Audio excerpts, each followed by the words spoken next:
Mr. Cadet, you're showing me up. I'm not wearing a tie or a jacket. I'm only dressed up because I just had my oral argument, honestly. It How did it go?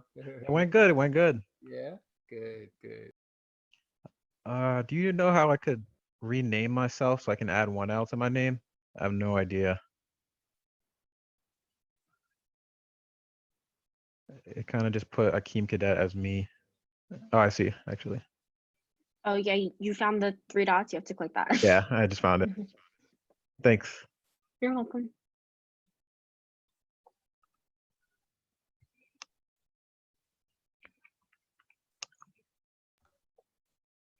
Mr. Morum, how are you? I'm good. How are you doing? Okay, all right. I have to like remember to unmute myself. Yeah, no, me too. Me too.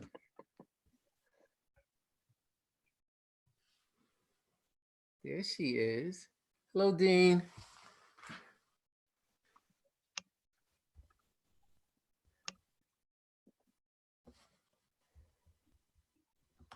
I guess I should show this ugly mug. Hello, Megna. How are you? Oh, congratulations, by the way. Oh, thank you. Uh-huh.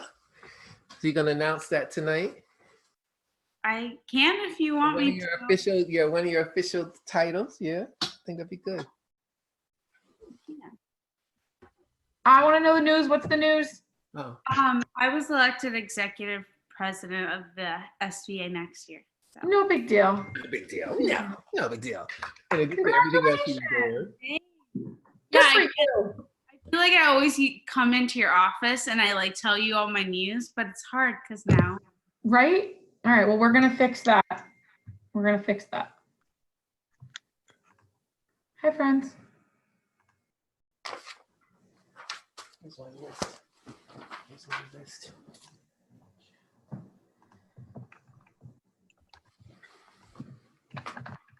Where is my list?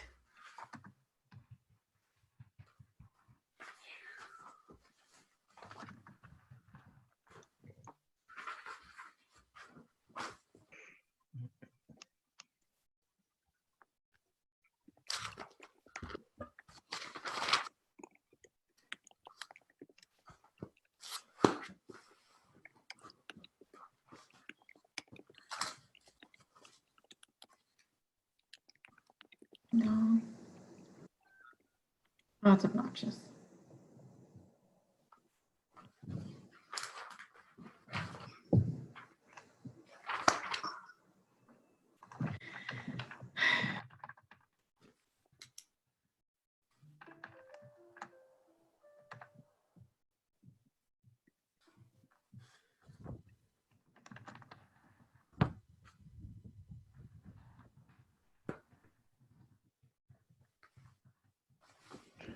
Hey, Georgia. Hey, Chris. What's up, Hakeem? I'm good.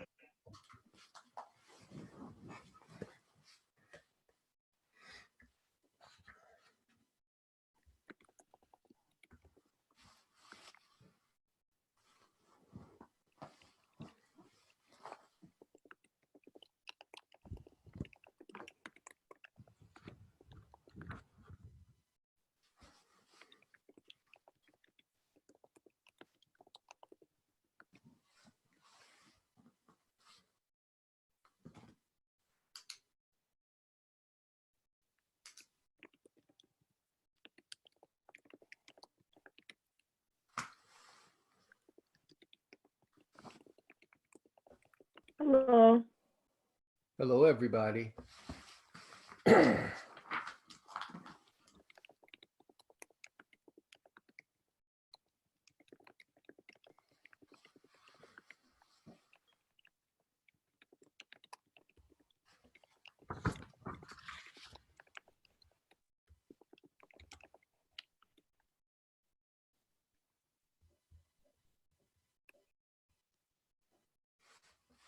For those of you who just joined, put your class year next to your name, if you will, please.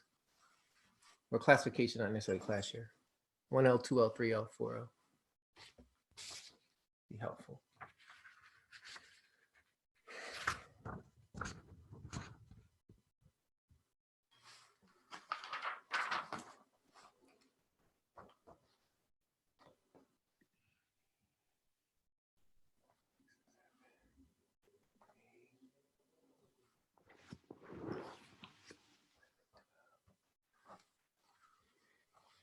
Dimension, I'm expecting, I have 12 on my registration list. You tell me at what point you think we should start.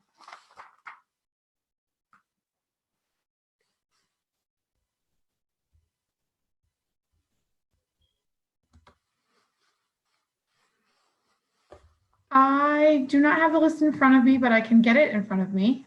But I would say, I mean, I think it's okay to start whenever you're ready. People can still chime in, right? We won't, the door is not closed. So if people pop in, that's fine. If you would rather wait a minute or two, that's fine too. Okay, I'll wait a minute or two.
Dimension, do you know how to stop the chiming when people come in the room? Already done. Okay, thank you. It's pretty obnoxious. Okay.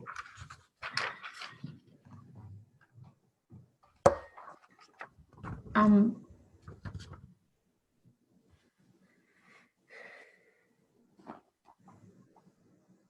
right, one more minute and then we'll get started.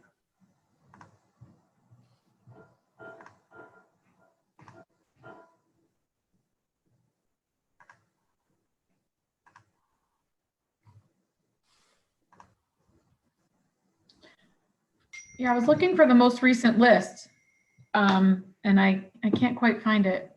I'm sure it's buried in my inbox.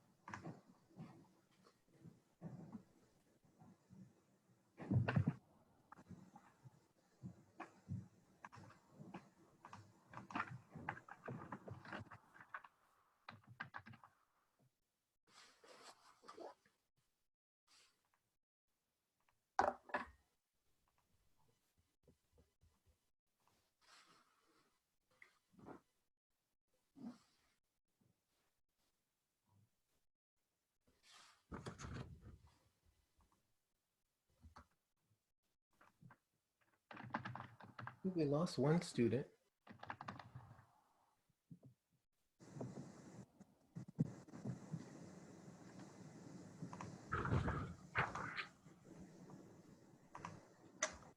Dean Real, are you able to send me the list? I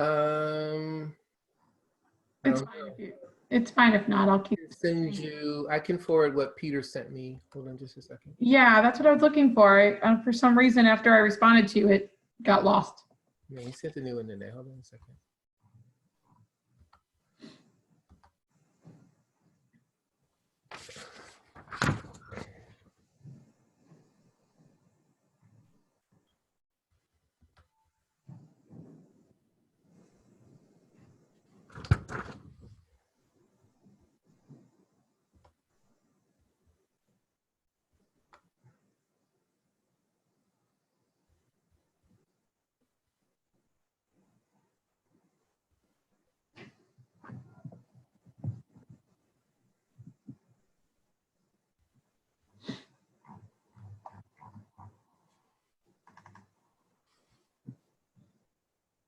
I can't help but wonder for our admitted students, are you tired of looking at me yet?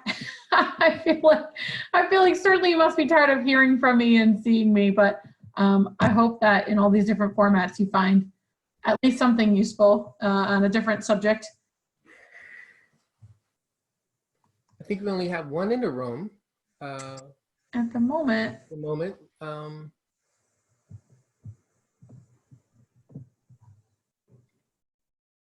It's your call. well, you can, I mean, I was gonna try to send a reminder, like email them, but I can't find the list. So I just, Did you get the email I just forwarded to you? No. oh, okay.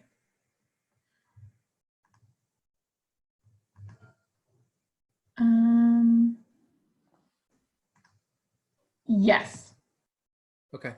So I will work behind the scenes on just trying to send them an email reminder. And we'll see what happens. Okay. It's up to you how you'd like to proceed. Okay. Well, I want to be respectful of everyone's time. So I guess we'll just get started. All right. So my name is Troy Riddle. I'm the Assistant Dean for Diversity and Inclusion here at Albany Law School. I also serve as a Title IX coordinator. Thank you so much for joining us. Despite the increased emphasis on diversity and inclusion within the legal field over the past decade or so, the legal profession remains one of the least diverse of any profession. According to the ABA's National Lawyer Population Survey, women made up just 30% of the legal profession in 2007.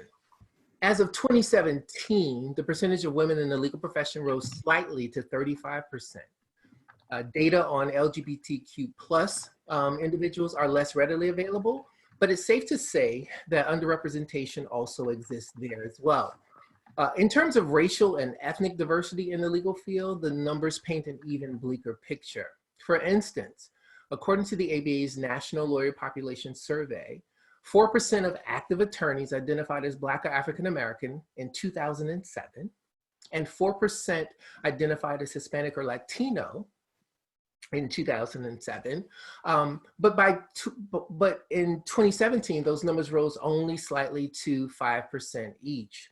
Yet the Census Bureau indicated in 2016 that Black or African Americans made up 13.3% of the total US population.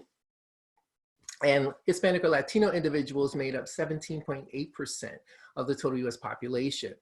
The percentage of active attorneys identifying as Asian remained steady at 2%, and those who identified as Native American remained around 1%. These numbers sometimes vary slightly across reporting agencies, but the fact that these populations remain woefully underrepresented in the legal profession is obvious no matter where you look. So at Albany Law School, I can honestly say that we care about the experiences of our students, our staff, and faculty, and we're committed to becoming an institution of inclusive excellence. We are not perfect or where we would like to be, but know that we show up every day trying to make a better institution. And that is yet another reason I believe Albany Law School is such a great place to study law. For a few moments, about 8 minutes, I'd like to share a video with you, and I ask that you listen to the lived experiences of these students, which stem from underrepresentation and highlight the fact of why we need inclusive learning environments. And so after the video, I'll ask the current students to introduce themselves, and then we'll get to your questions because this session is really for you. So I'm going to share my screen. I'm going to try to do this without a whole lot of interruption, and we'll watch this video.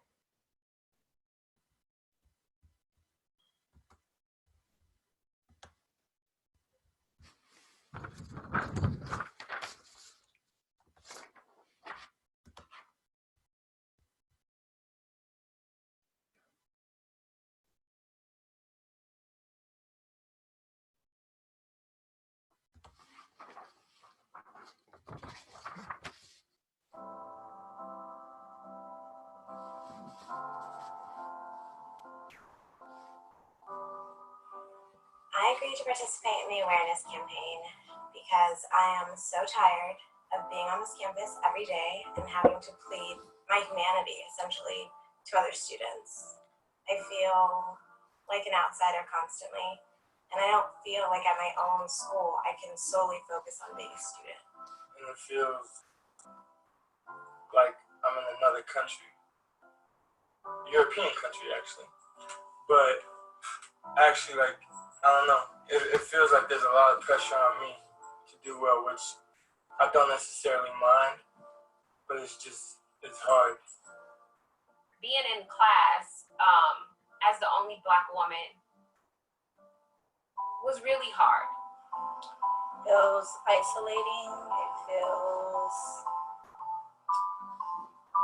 horrible. It feels like there's a lot of pressure, a lot of weight. It feels like I don't belong. It feels like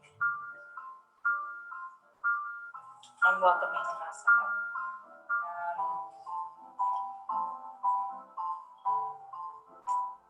It's lonely, upsetting. I feel like I get here and, you know, I'm one of 3 Black students in my section, and I'm told that's impressive. And I get here and I'm told that I'm one of 11 Black students in my class, and that's impressive. And I wasn't impressed. People at our school are a reflection of society, and society still, unfortunately, people in society still suffer from thinking about other people along the lines of mental constructs from the colonial era. And even if it's not in a way that's obvious, like, I think this person is less intelligent because they have this skin color, there's a lot of underlying assumptions about other people because of what they look like. I feel my classmates' eyes on me, particularly for discussing something that brings race, and especially race and gender, into play. It's so far from being a safe space that it almost feels like staying at home would be better for my mental health, for myself, than being in class. Law school was unique for me because when you're in class, you know, you're taking certain classes like criminal law or common law, and issues come up. And I've never felt the burden before to have to represent my community until I came to law school. And it's not a good feeling to have. It feels like a lot of pressure, for one, being like the one person from my neighborhood, which is a predominantly Black neighborhood, that went to college and let alone law school. It's like I kind of have to prove myself for the whole Black community, as well as represent the whole Black community for the rest of the majority of the school that isn't Black. So it's just a constant burden of pressure and like constantly policing myself also, just being aware of what I say and how it can be interpreted, because I essentially am like the representation of the Black community. I had a teacher my first semester who had a lot of views that I didn't agree with, especially when it came to gender issues. And I started to feel like I was the only person who was really talking in class and speaking up about those issues. And at one point in the semester, I really felt like people just stopped listening to me because I kind of got written off as a little too aggressive, a little too mouthy. And I felt like the fact that I was a Black woman really, it played a lot into why people stopped listening to me. And I felt like if there were maybe more Black women in the class, maybe just 5 of us, people could have seen more of a variation in our responses to what was going on in class and what I felt like was sexism in the classroom. You know, maybe I could have not been the angry Black woman, but I maybe would have been the kind of moderately angry Black woman, and then we had a nice Black woman, then we had if there was some more of us, more variation, I think it would have been just good for the classroom environment and good for me because I wouldn't have felt like I had to always be speaking up, feeling the need to speak up, but then also feeling the need to not want to speak up because I felt like people weren't listening to me. And I also felt like the institution and the professor was policing me in these ways to kind of keep me quiet. In terms of just, being able to find that confidence, to just speak out. I think for one thing, and whether or not my fellow classmates think it's quite annoying that I do this or not, to be honest with you, I really don't care. I think that it's extremely important for members of an even more discrete minority community that doesn't have so much of a presence, or in many ways, I think American Muslims of my generation are, some of the first ones to come into law school in such numbers. And so, I find that hesitancy in a lot of my fellow Muslim students who just don't want to be able, don't even want to speak about some of the issues that are facing the community. I'm in a room of 80 people, just sitting by myself, and everywhere I look, no one can help me. No one can jump in. No one can at least acknowledge what I'm saying has any truth. Obviously, I think in terms of minority representation in the legal classroom setting or just campus in general, it's absolutely vital because obviously the law is something that's intimately involved with people's stories and with people's lives and how they're able to interact with one another. They're able to sort of be able to protect themselves from abuse of power. And one thing that is lacking often is the perspective of minority groups who have actually sort of lived the reality. I think if I could look around my classroom and see faces that I identified with, I wouldn't feel so alone. I wouldn't feel so afraid being there. I feel being a student of color on campus, I feel a great deal of responsibility, whether it's seeking support systems that other people don't have to seek out, whether it's being extremely involved in order to feel invested at a school that I go to. It's a lot of energy that I expend that I feel like the average classmate doesn't have to do because they don't have to try and create space for themselves on campus or create space for future Black students. So that's, I feel like, is a big burden that I carry that so many of my peers don't have to worry about because they're not here to make space for future generations. They're here to get an education. They're here to make money in the future. They're here for their own personal gain, when I'm here constantly thinking about everyone else that I want to be able to occupy this space. I think oftentimes when you talk about diversity on campus, it turns into a political or ideological debate, and you forget who it's really about. You forget the people. You forget what it's like on the ground, and no one pays attention to the 33. It's just their ideology.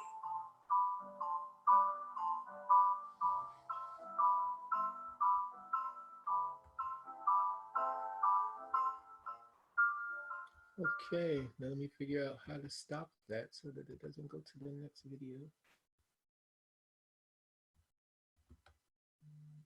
I think I got it. Okay, so thank you for listening. We will move to the introductory section because we're talking about community here, and I have some amazing students who have decided to join and participate in this panel. And so I'm going to call you from my vantage point on my screen. We're going to start at the bottom with Ms. McCary on my screen. Introduce yourself and the organization or organizations that you represent. Okay, cool. Hi, my name is Crystal McCary. I have a preference for Chris. I identify with female pronouns, so there's that. I am currently, and next year I will be, president of LOSA, and I'm also the ABA rep on the SBA. Awesome, thank you for being here. Ms. Amorum. Hi, my name is Kelly Amorum. I am co-chair of the Women's Law Caucus this year and also co-chair of the Women's Law Caucus for next year. And I am now also the secretary for the American Constitution Society for next year. Wow, thank you. Mr. Cadet. Hello, my name's Akeem Cadet. I'm a 1L, gonna be a 2L next year. I'm an active member of BALSA. I participate in, I think, all the affinity groups on campus. I think that's something that was really helpful for me to do. And I'm a student senator on SBA right now. Perfect, thank you. Madam President. Hi, my name is Meghna Srikanth, and I'm a second-year student. This past year, I was the 2L class president and the president for the Asian Pacific American Law Student Association, in addition to being a chair on the moot court board. This upcoming year, I'm going to be the president of the Student Bar Association, the executive president, and I will also be a executive editor on the Albany Law Review. Wow. Thank you. Welcome. Ms. Daniel. Hi, my name is Shelly Daniel. I'm currently a 2L. For this school year, I served as the vice president of both the Black Law Students Association and of the Sports and Entertainment Law Society. For this upcoming school year, I'll be the president of the Black Law Student Association and the executive editor of Notes and Comments for the Albany Law Review. Thank you. Mr. Baines. Good evening, everybody. My name is Thomas Baines. I'm a 2L. I'm from Buffalo, New York, of course. I'm a government law center fellow and an active and gracious member of BALSA. Thank you. Chow. Hi, my name's Eileen. I'm 2L. This past year, I was social media chair for APALSA, and this coming year, I'll be the president of APALSA. Congratulations. Thanks. Masaki. Hi, everyone. My name is Georgia Saki. I'm from the Bronx. I am the current president of the Black Law Students Association, actually just for the next 2 days, and then it's Shelly's turn. I'm also the managing editor for research and writing of the Government Law Review, but again, I'm a 3L, so I'm going to be graduating, and this will all be over very soon. Thank you. And last but not least, Ms. Amzad. Hi, everyone. My name is Shabina Amzad. I am also from the Bronx. This year, I am a member of the Diversity Committee, and next year I'm the treasurer of the Women's Law Caucus, treasurer of the Albany Law Literary Circle, and vice president of APALSA. Wow. All right. Everybody's busy, and yet they found time to spend a good hour with me, so I do appreciate you. So we'll start with questions. I have a few questions to maybe get the conversation started. To my prospective student, if you have a question, you can come off mute and ask it, or you can put it in the chat box and we'll get to it, because this really is about what you want to know about Albany Law School that might be helpful in making your decision about where to attend law school. So my first question is, and I don't think I gave this to you, but what was your biggest misconception or surprise about law school after you got to law school? Because, you know, we think it's like Law and Order, right? That's what we see on TV, then we get to law school and it is not Law and Order, right? So what are some of the surprises or misconceptions you experienced as a first year, for those of you who can remember back that far?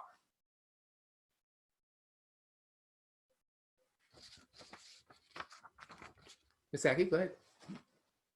All right, I'll start. So I actually thought it was going to be like 24/7 work. And I actually didn't think that we'd have as much support as we did coming in from like TAs and professors.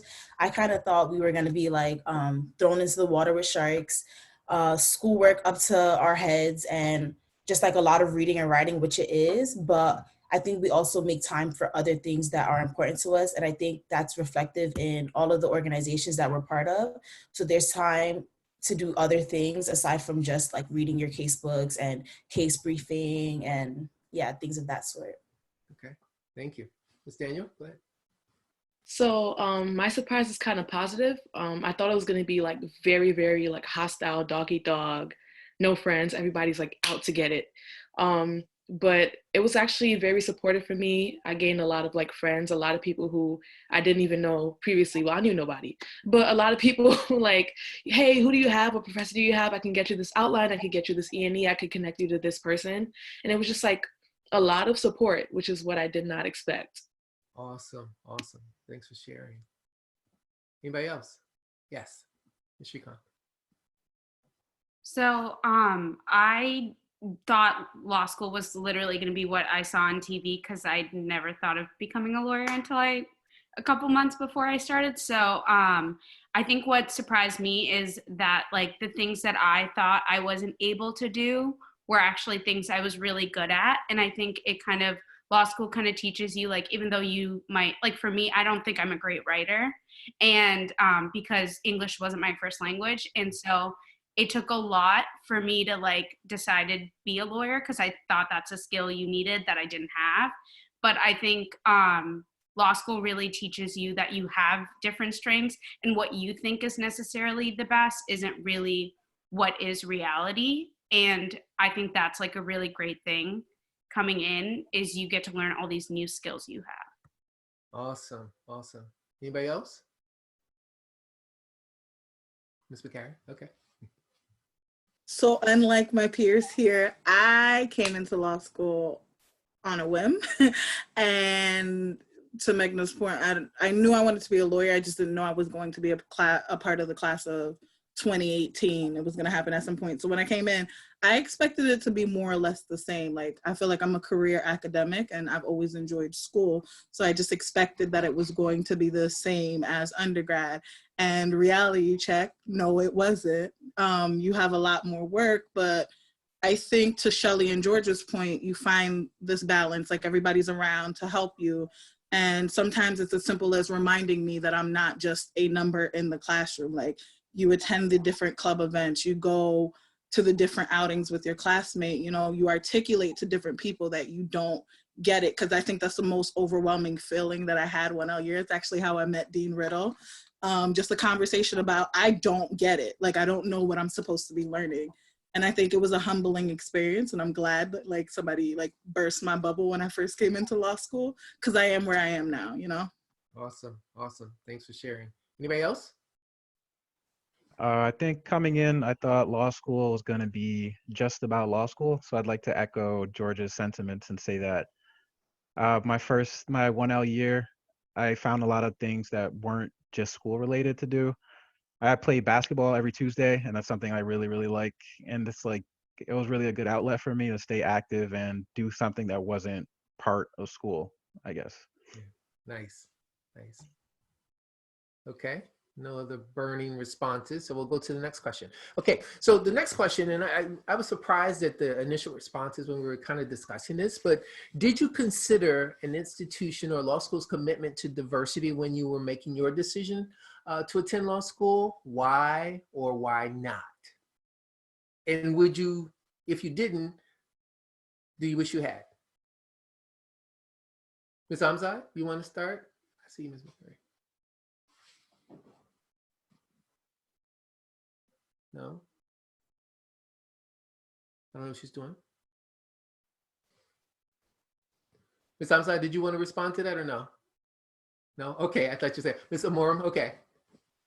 So I didn't, because I mean, I guess in a way I applied to schools that I expected to be diverse, because I'm from North Jersey. So I applied to like Rutgers, Seton Hall, a lot of schools in the city. And because that's the environment that I'm used to and that's the environment that I'm comfortable with, I applied to Albany Law on a whim. And I was like, whatever, I'm just gonna apply. And then I got in and I was like, I guess that's where I'm going. And I'm glad that I didn't keep it off of my list, because then I wouldn't have met the people that I did meet. And I know that if I had gone in with the mindset, I'm only going to stay to areas where I'm comfortable with and that I know where I am and the people that I'm going to be around, I know that I wouldn't have ended up here, and I wouldn't have, well, in Albany, I wouldn't have ended up at Albany Law, and I wouldn't have gotten to know the people that I do. Because when you look at Albany Law and you look at the Albany area, you don't expect a diverse community of people, and until you're at the school and you meet everyone else, like, you're not gonna know who you're gonna encounter. So I mean, I'm glad that that wasn't something that I focused too much on, and that I ended up where I did. Awesome, we're glad you're here. Anybody else? Ms. McCarry? So no, it wasn't a consideration of mine. And I've thought about this from our initial meeting, why it wasn't a consideration of mine. I just feel like it's one of those things that we don't speak about. The further that you get into academia, the less likely it is for you to see people that look like you. And so I came to SUNY Albany for undergrad. I don't want to call myself an Albany native, but I knew the area. And it was never a consideration. My uncle is an attorney and I saw what he went through. So it was always just like, I knew I wanted to go to law school and I was going to do whatever I needed to get there. Now, in retrospect, I still haven't decided where I fall on this, because I think part of me knowing what I know now, if I could encourage someone to look at the breakdown of their communities in law school, I would, but for a very specific purpose, not to work as a detriment to Kelly's point. Like, I would say look at who's there so you know who to connect to when you get there. My experience prior to law school is I come from a heavy Caribbean community. Akeem and I are from the same community in Spring Valley, New York. And so like I've spent my entire life surrounded by people like me. And so my experience at Albany Law School has been such that I've learned how to articulate to other groups. I've learned how to explain myself to other people. I've learned how to exist in areas that I might not be comfortable in. And some of my closest friends, some of the people that make me smile the most are from this building. So like, I wouldn't change anything that I've done, but I do encourage you to look into the demographics of the school just so you know who to touch down with when you get there. Nice, nice, awesome. Thank you for sharing that. Anybody else? Misaki? So I didn't as well, and I'm actually surprised that everybody is kind of saying the same thing. But my pre-law classes in undergrad didn't have a lot of Black people. I can remember two. So I think going in, I didn't really feel like law schools would be, you know, more, because in like my pre-law classes, there weren't any Black people. So I figured law school was the same. So I was more focused on getting in and doing well and, you know, hopefully becoming successful so that I can encourage other people like my younger cousins or like just people that I'm around to go to law school as well. But I didn't consider it in the beginning, and I wish I did. Yeah, okay, okay. Okay, two hands, I see. Okay, Ms. Srikanth and then Ms. Daniel. I'll just go in because I have slightly a different experience than everyone. So I applied to all these schools without thinking about diversity, but as I went to visit schools, I think I started realizing kind of the role diversity plays in law schools, because I definitely went to some schools and I could just feel like they were really emphasizing certain things because they identified me as a diverse student.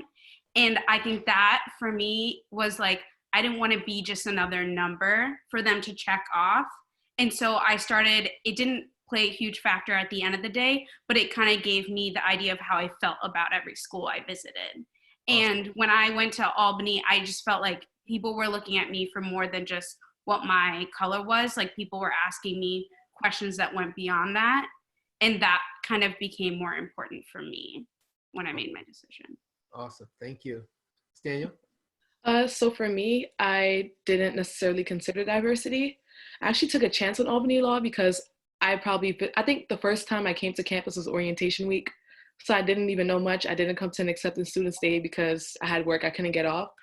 But for me, so like similar to Crystal and Akeem, like I grew up in a predominantly Caribbean community. I went to HBCU for undergrad. And so for me, I knew that the legal profession was not very diverse. And so I knew that going to what will be considered a PWI will kind of give me exposure to what the rest of my life will be, at least the rest of my career would be like. And so I just kind of just jumped right in and it worked out, thank God, but yeah. It's working out quite well for you, I might add. Thank you. Anybody else?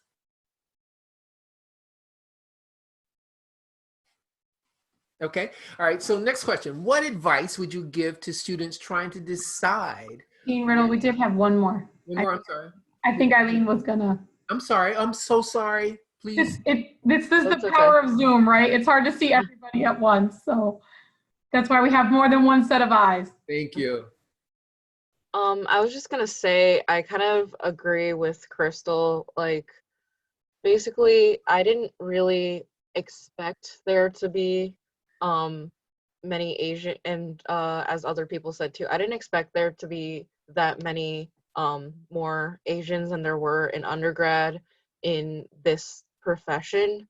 But I think something kind of important to note is that if you bring up like your concerns to the administration about there being a lack of diversity, they will hear you, because I'm the only East Asian girl in my class. Like I looked around on orientation day and I was like, where is, like, there's nobody that looks like me, what's going on?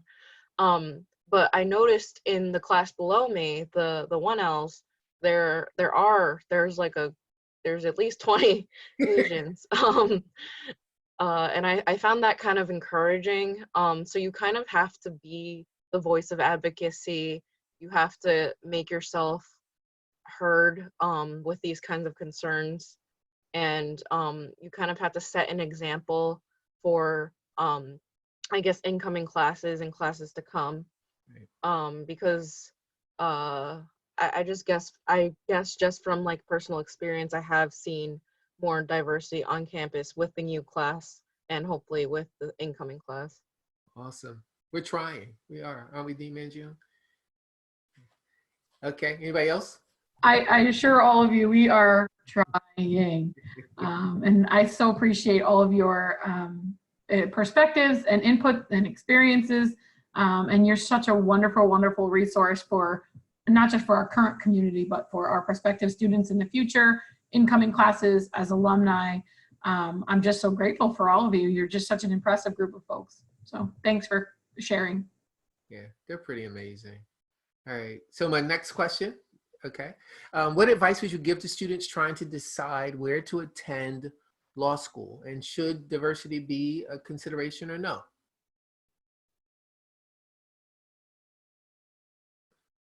Ms. McCary.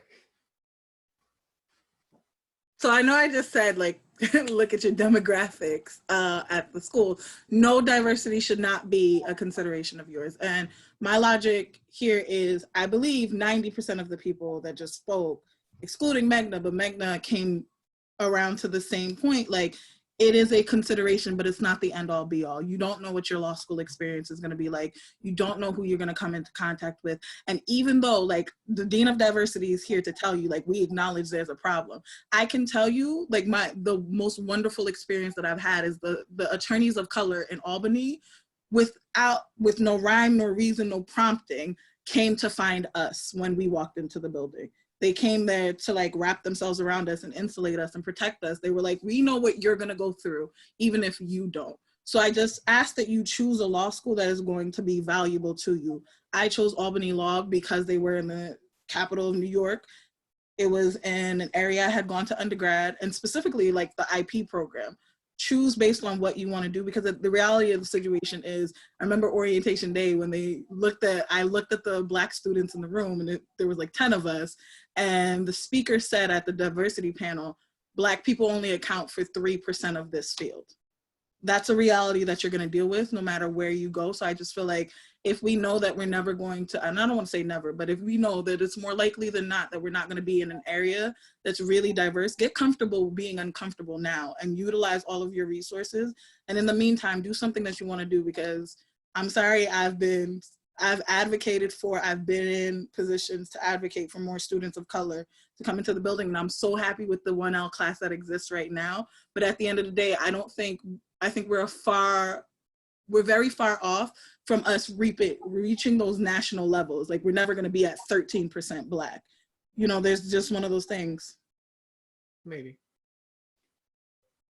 Anybody else? I'm keeping hope alive. Mr. Baines, yes, I was waiting on you. I was going to call you.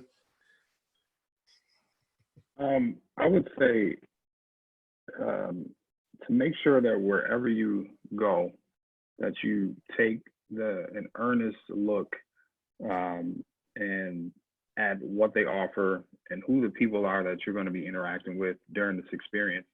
In other words, go. Wherever this institution is, you got to go. You got to sit down with the people and really do a personal assessment of how you feel about the engagement. I'm from Buffalo, and I'm a hardcore Buffalonian. And my experience with UB Law School and their reception of me when I came to just visit and do the tour was terrible. Everyone I know from the city is from Buffalo, and they went to UB Law. So idealistically, that's where I saw myself going. So much so that I applied, got a scholarship, and I still decided to come to Albany Law based on the interaction that I had with the staff there at the admissions, and then they took me through to the registrar. Everybody was just so welcoming. So my really direct advice would be, just go. You're going to be spending a lot of money and a lot of time at this place. You want to make sure those people are receptive, that they listen, that they hear you, and that they're for you. So yeah, take the time and really go. Don't rush it. Send emails, and that interaction, that initial interaction, is so critical to speak to how they're going to interact once you actually become a student. Great advice. Great advice. Anybody else? I think I'm actually of the opinion that I think diversity should be a consideration into where you go to law school. Okay. Because one experience that I remember really fondly, I was eating like rice, peas, and oxtails in the cafeteria, and I was kind of like hiding it because it looks weird from the outside looking in. But someone came over to me, and someone like a Black person came over to me, and we talked about what I was eating, and it was very energized. Like I felt energized by that interaction, because I think not being around some kind of diversity might be isolating, very isolating at times, and just those small moments like that can really uplift you and remind you kind of who you are in a sense. And I think just being in diversity like is very beneficial.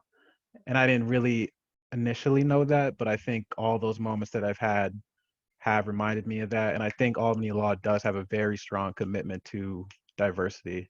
And that's what I've experienced in my 1 year here.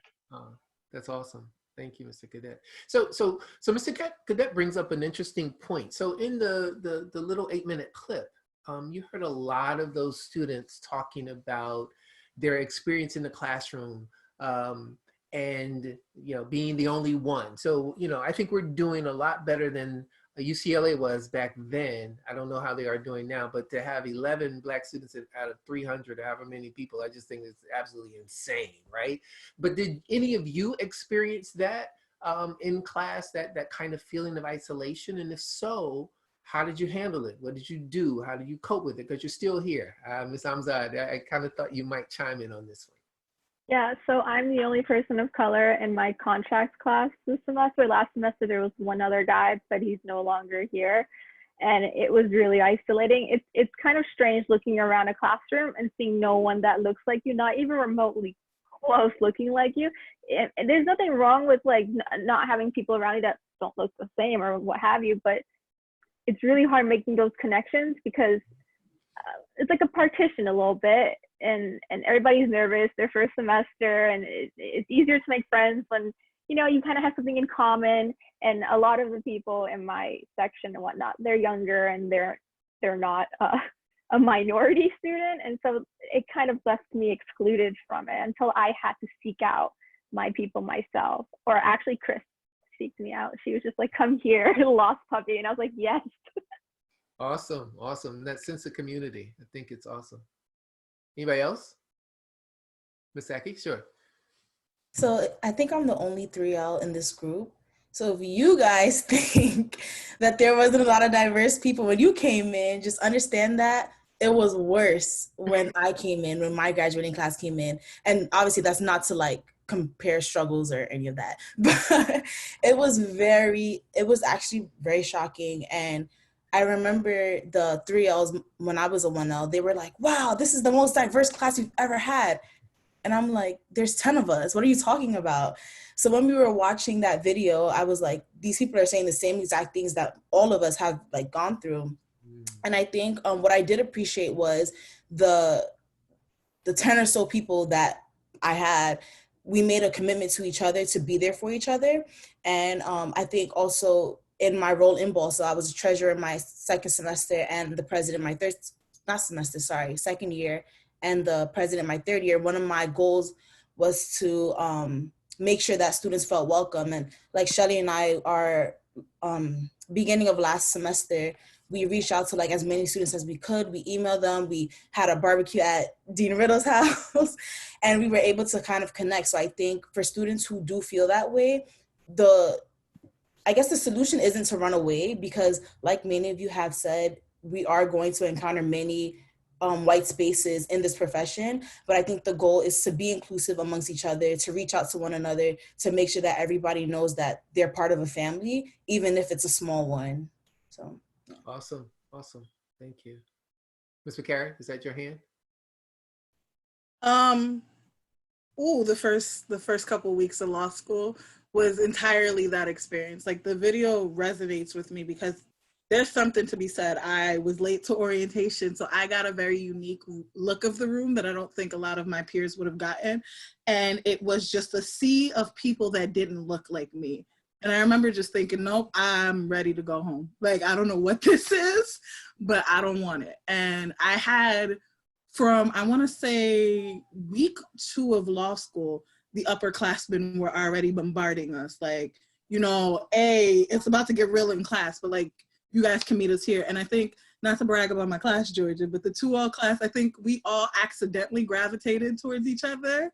And like, the craziest thing is I'm still friends with, they're like my brothers and my sisters. And it took a step. Like, it was Kevin forcing me to sit down in the cafeteria one day to have lunch, and then pointing out Alicia in contracts, like, no, you're not the only Black woman, there's one over there. And, you know, you have these like experiences, but I think there's something to be said, because like, one of the things that I appreciate that my class did really well is, while the 3L class, or the class that graduated, I want to say class of 2018, that graduated prior to, like, they did a really good job of catching us once we were there.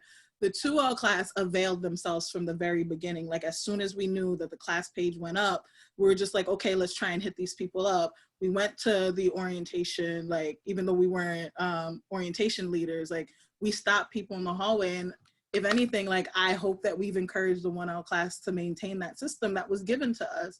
But like, to Georgia's point, do not run away. Like, it's going to seem like you're the only one doing it, or like when you come across certain cases, people are gonna stop in the classroom to look at you because of the racial undertones of the case.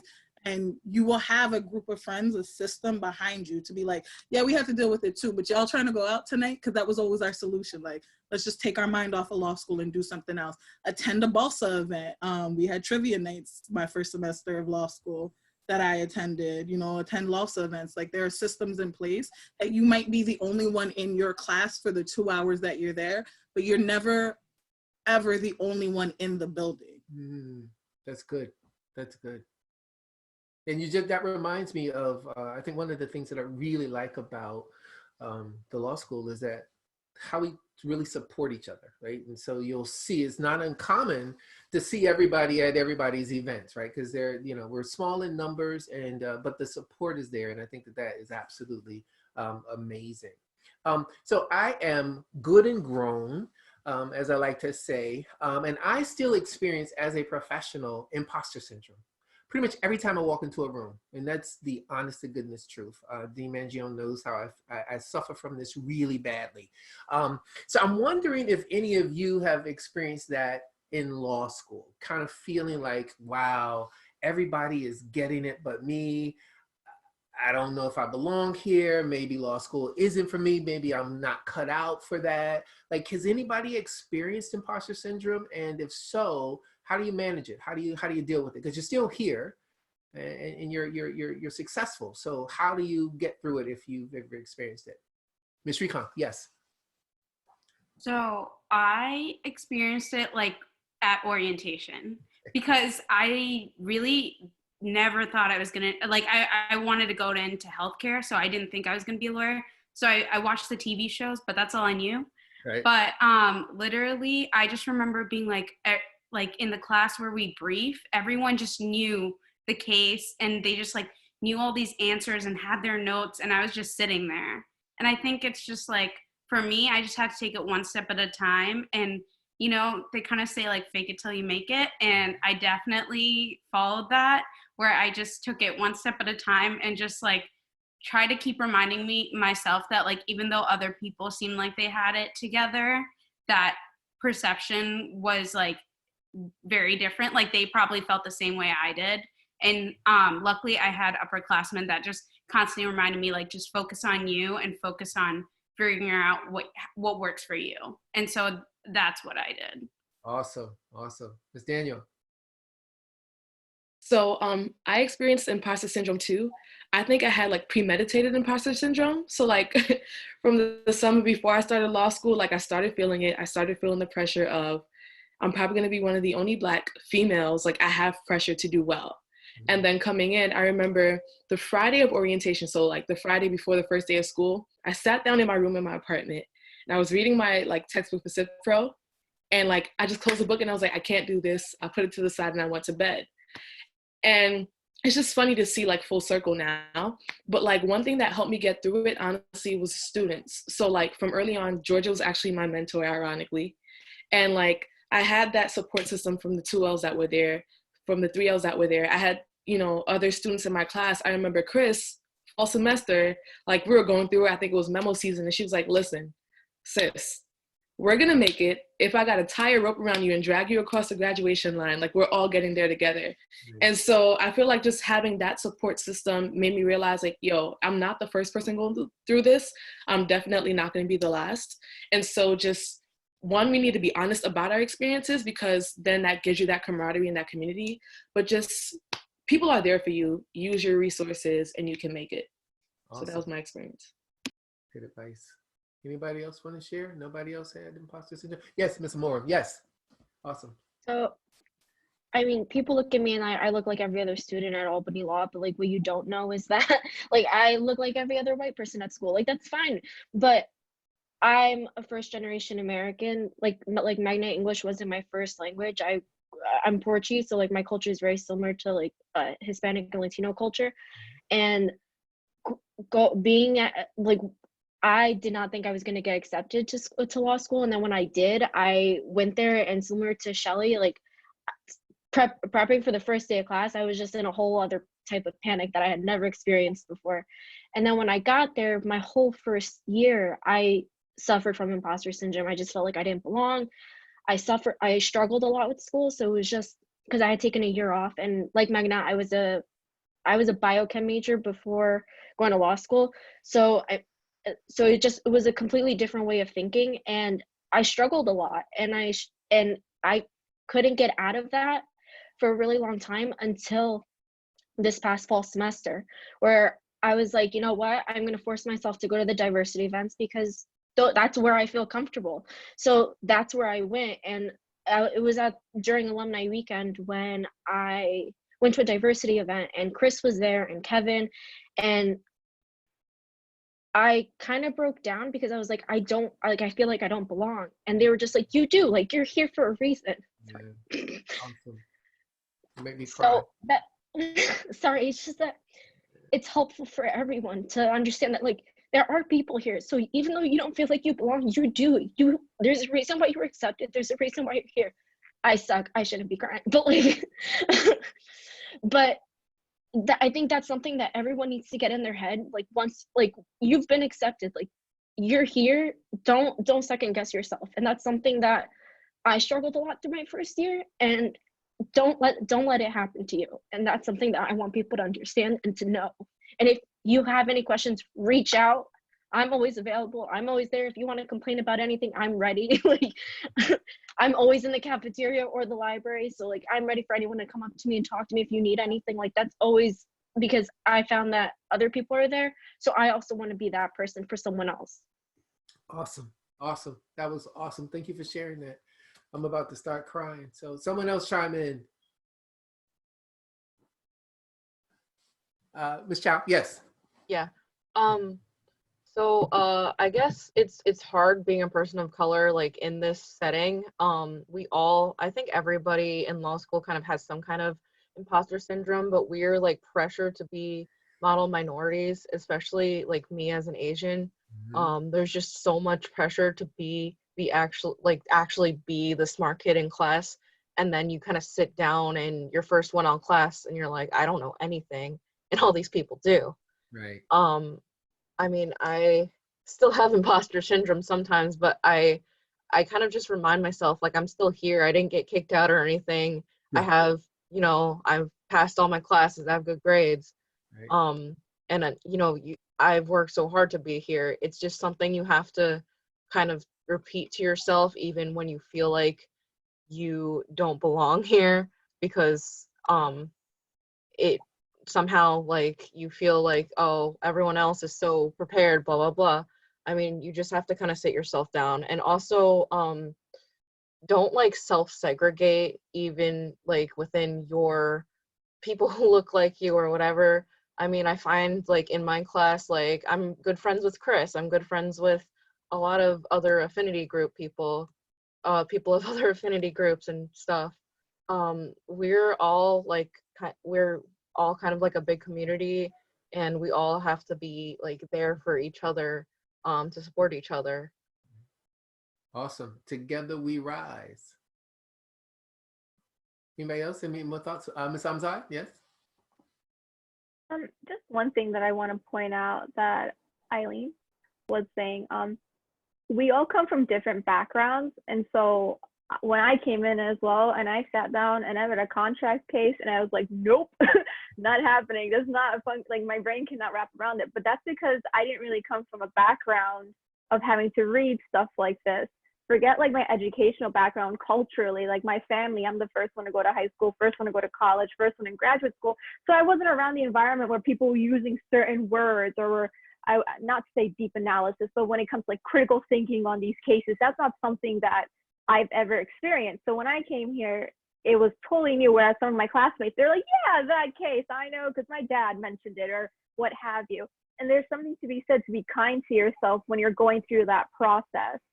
I still have to learn to become kind to myself, because sometimes I'm in class and people are talking about things and I'm like, I think I should know stuff, but I don't. And it's just because the way that I learned, it's a bit different. And I'm not starting up here with like everybody else. Unfortunately, as a minority and coming from where I come from, I start here. But that doesn't mean I can't start past them at some point. You just got to put in the work. Right. Awesome. Awesome. I saw another hand, I thought. No? Ms. McCary? Okay. So I find it kind of funny because I feel like when people see me, they don't think that I struggle with imposter syndrome. And I do. In everything that I do, I did the clinic, first couple of times I'm in court. It's odd for me because I'm just like, I have no idea what these people are doing and what they're talking about and what I'm supposed to be doing. The first time you speak up in class, you feel it.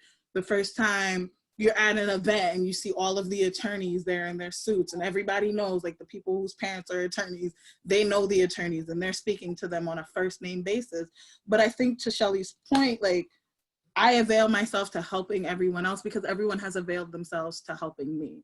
And it was very early on that my teachers, like Professor Toronto, you, Dean Riddle, Professor Tenenbaum, really caught that, like, if you just were a little kinder to yourself and you just took a moment to figure out what it is that you don't understand, it'll be easier for you, in the sense that imposter syndrome is not rooted in, I think, any bit of truth. And I think Pablo said it, if you remember the diversity panel that we had back in the fall, Pablo said he doesn't know what imposter syndrome is, but if he knew, he wouldn't care for it because he knows he's equipped to be in the building. And I think there's something to be said to Kelly's point. Do not compare yourself to anyone else in the building. To Shelly's point, do not compare yourself, because like, these are all of the women here that I see, all of the participants, the men, I assume that they're great at what they do. And so it's easy for me to be an advocate for somebody that, like Shelly, who 2P'd. I'm like, wow, look at my good sis. Or Kelly, who's running WLC. Or Eileen, who every time Eileen speaks to me in the clinic, I'm like, I have no idea what you're speaking about, but you know what you're speaking about. Law school is not like I know they portray it to be this cookie cutter thing, like we're all gonna be interested in the same things and we're all gonna wanna be in the same places. Like, Professor Jim gave me a gem and I ran with it, and it's what I tell other students. It's, this is your spot. Like, everything that is going to make you a good attorney happened to you before law school. And this is just where they hone in on those personality traits. We're not designed to be the same, so it doesn't make any sense to me to compare myself. And I just want you to know, like, you're going to experience imposter syndrome for the rest of your life. And you just need to be equipped to deal with it and know that it's not rooted in any truth. It's how you perceive yourself. Awesome. Yeah, I still suffer every single time I enter into a space. It is true. It is true. Okay, so I think we're recording and you guys have been amazing. I'm gonna do a shameless plug just in case they decide to share this with any other admitted students who might be interested in watching this. But I just wanted to share in a year and a half. So I haven't been at Albany Law School that long. It feels like I've been there forever. But a year and a half. In a year and a half, this is what we've done. Okay, so we have launched LTP, which is Lighting the Pathway, which is a pre-orientation program for underrepresented students. It takes place prior to orientation, and it's a way to kind of help students who maybe have been out of law school for a while or feel like they want a little boost in kind of preparing before the noise of orientation starts. And so there's an academic component, there's a social component. I think it's an amazing program. We're going to do it again this year if all goes as planned. We have 4 committees working on diversity. So there's one, faculty, staff, students, and then we have an institutional diversity committee. Everybody's working on this from a variety of angles so that we have all these touch points, right? We launched Candid Courageous Conversation series on campus where we come and we talk about kind of tough issues that are sometimes polarizing, right? And my goal is to kind of expand that so that we are really having robust exchanges in those sessions. So we're doing that. We created a process for gender and name changes. We have transgender students. We have a faculty member who's transitioning, and we wanted to be prepared to support those members of our community. So we have that in place. We revamped orientation this year, so we didn't talk about why diversity is good and important. We talked about real stuff. We talked about privilege. We talked about microaggressions. We talked about these kinds of things. And then we had a really interactive exercise that I think was helpful for people to think about who they are and how they show up in law school. And I encourage this class this year to support each other and not let it be only women bringing up gender issues and only African-American students bringing up issues that impact the Black community and for everybody to support everybody. And I know that this class is doing it because I'm hearing from the professors. They're raising these issues, and it's not just the underrepresented groups talking about these issues. So I'm really excited about what this school is going to look like in 3 years. And then I think lastly, but not least, everybody, staff, students, and faculty undergo training, and we're going to expand that training. I'm actually looking at programs now, trying to decide what makes sense and at what point along the way should people be taking these courses. So we are really trying to create spaces where people can show up and be their authentic selves. It's a lot of work. It's not just my job. I feel like I'm kind of the orchestra, right? So we got all these beautiful instruments in the building, and I've got to figure out how to get them together so that we create this beautiful symphony. And then you guys leave me and go out and become amazing lawyers. So we're doing a lot. We're doing a lot of the work.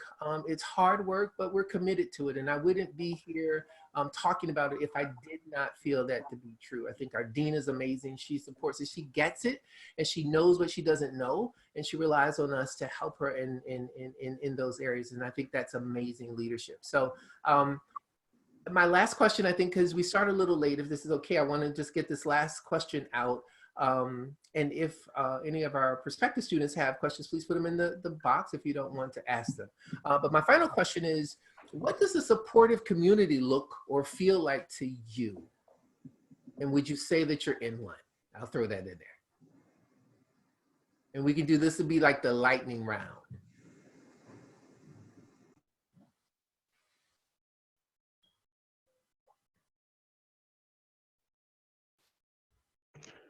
I can start. Thank you. I would say that a supportive community looks like people that you can just talk to about anything, people that you can ask for help, people that you can talk to about your interests, people that you can sit down with in the cafeteria. I think that's something that happened with me a lot, just sitting in the cafeteria and then a group of people forming because my support group just saw me and they sat next to me, and I thought that was really helpful. Awesome, thank you. I need some Jeopardy music. Final round. Ms. Aki? So I would say support looks different from, I would use the race like to distinguish between the two, because I think a lot of the times people of like your similar race and background, they kind of know what you've experienced. So their support is honestly just being there. Like sometimes something as simple as I get what you're going through, or we've all been there, you can do it. Just like it feels different when it comes from somebody that looks like you. And then I would say support from like your allies. It can just be understanding without necessarily having gone through the experience, because they obviously don't know what you're feeling because of the race differences or whatever differences, but just making sure to let you know that it's okay, and that while they don't understand everything that you're going through, they're here for you. While they might not know every single solution to your problem, they're here to help you get there. So yeah, it looks different, but I think Albany does a good job. Albany Law does a good job. Thank you. Ms. Daniel. Yeah, I will echo George's part from support from your own people with them understanding and identifying. I think from a school or administrative point, support could be like, I think support should be public. And I think one example that I've seen this school year alone was when the school actually posts events for Black History Month and things like that. We had exhibits on display. I think that is a big manifestation of support, because it's one thing to write in an email, we support diversity, or put it on a website, but to actually put that into practice, I think that speaks the most volume to me. Awesome. Awesome. Thank you. Ms. Aki? I just want to piggyback just because Shelly made me remember something. Support could be like your open door policy. So many times, like I've walked into your room and just sat there just because I was annoyed about something. And I just felt like I could speak to you about it. I could get like a realistic advice, even though sometimes you tell me things I don't want to hear. Right? Yeah. So something like that is definitely helpful, just to know that there's somebody that you can go to all the time. And yeah, just to give you like a real advice or like a real perspective, that's definitely like comforting. Nice. I enjoy those drop-ins, by the way. We haven't done that virtually in a couple weeks. I'm feeling a little neglected. It's coming. It's coming. No, because we definitely asked the other day. Mm-hmm. On a Saturday. No, you did not. Anybody else? Ms. McCary? Okay. For me, support is just allowing me to be, and not having very many, not to say you don't have expectations, because especially you, like I've popped in on you and you're like, I would like to see you try things this way, but also understanding that I am not a monolith. I am not an individual of a particular group. I am just me. Like I've never once, the one thing I could say Albany Law does really well is I'm not the Black Crystal. I am just Crystal who, yes, I'm a student leader, and yes, I do different things, but like, I'm just Crystal. And I say, like, my support group, my friends on campus, they remind me that I just get to be, like, I don't have to do 1,001. Anybody in this group chat that's my friend right now, I don't have to do 1,001 things. I think like Thomas will remind me like, hey, you did this to yourself every once in a while, but we'll be there to listen to me vent. Or like Shelly, who's like, why are you doing so much? But then she's there to just encourage me. Or even like Shabs to be like, you do a lot. And like, it's just one of those reminders that like, do whatever makes you happy. But when you're having those down days, you have a place to come to talk to us about it, but also go and be great. Like that's what support looks like for me. I think Albany Law is doing a good job at it, because I didn't feel this much support in undergrad. So there's that. Awesome. Awesome. Mr. Baines, yes. I think support for me in a real tangible way is a professor who reached out to me just to see how I was doing during this pandemic. I just sent an assignment, and she inquired about my family. She inquired about my well-being. And that to me is really, really the proof of what this community is and how we interact with one another. That same professor shows that same sensitivity when we discuss difficult issues in class. I know criminal procedure, if you haven't taken it as a Black man, you know, you're talking about the 4th, 5th, and the 6th Amendment, and the stop and frisk, and all of those things that really hit home for us as Black men in this community. Her level of sensitivity and awareness about what it does for me sitting in the classroom as the only Black man is just insurmountable how much care that she takes with that. And so on an academic level, you know, she's awesome. And if you haven't taken it, I'm talking about Professor Brager. On an academic level, she's awesome, but also on the person-to-person level, she's awesome. And so, in addition to, you know, us, our peers having support, when you have that type of support from the faculty, it really, really impacts you in a different way. Awesome. Awesome. Any final thoughts? That's a great way to end, I think. A community that cares and supports one another through this entire process, which at times can be alienating, at times it can be frightening, at times it can be upsetting. But at the end of the day, I think we are here to support each other. And I think that that is an amazing environment in which to work, study, whatever. If there are no questions from our students on the thing, let me see. She was introducing herself. Yeah, we do have a thank you. I think she was having some technical issues because I was trying to interact in the chat and whatnot, and sort of, but Mary, I think you all can see the chat. Yes. Hi, hello, can you guys hear me? Yes, we Yes, can. we can hear you. Hello, hello. Sorry, my camera is broken, so I didn't know how to raise my hand. So I was like, I'll type it out. Hello. Yeah, my name is Asta Kataki, and I'm an incoming law student for fall 2020. And as an international student and a person of color, and it's just wonderful to hear all of your experiences. And I just wanted to say thank you, and hopefully I get to meet you all in person and like learn from you and like, you know. We'll be looking for you. Thank you. I'm excited. Thank you so much. Absolutely. Thank you, Asta. Thank you. Dimension, any final words from you? I don't think that I'd be able to say them without getting teary, so I probably should just not. I'm grateful, and you all are so impressive. You are a good group. I couldn't have planned this to go this well. Thank you for your time. Thank you for your thoughtfulness, and thank you for just being you. And I really hope that we have an opportunity to kind of get together at some point soon, as I really do miss you. All right. Congrats to all of you. Thank you. Stay safe. you. Be well. All right. Bye. Good night, everyone.